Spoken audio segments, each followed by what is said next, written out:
Bid vir die wil van God.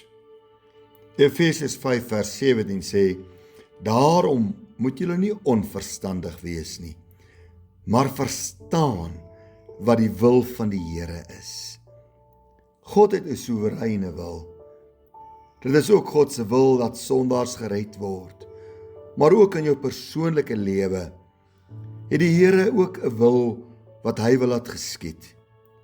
Wanneer jy duidelike rigting nodig het, wanneer jy soek na antwoorde, mag jy vra na God se wil en na sy leiding.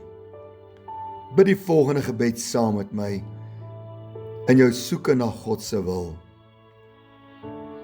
Here, praat met my. Laat my u stem hoor. Laat my die pad sien wat ek moet loop. Hemelse Vader, leer my u wil. Ek sien soveel afdraaipaaie, maar ek weet dit is u voetspore waarna ek smag.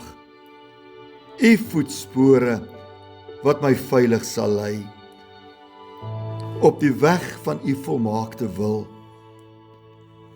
Ek lê al my vrae neer vandag. Al my vrese en angste werk ek op u.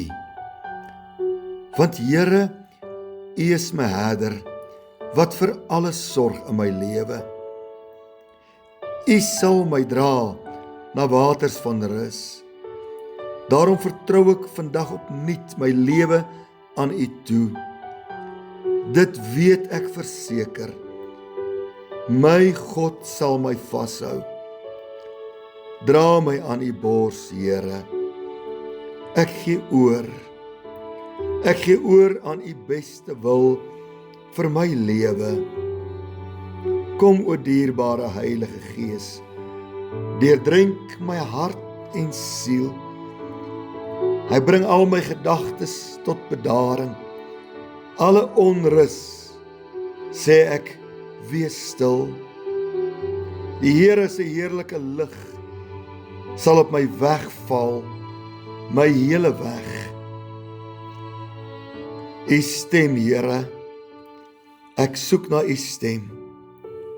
Bo die bruising van die branders, ek gaan hoor, ek weet u sal antwoord, en saam sal ons aanstap, hand aan hand, in die wil van God.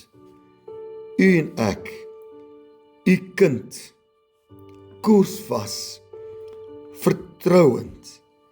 Here, leer my u wil, in Jesus naam bid ek dit. Amen.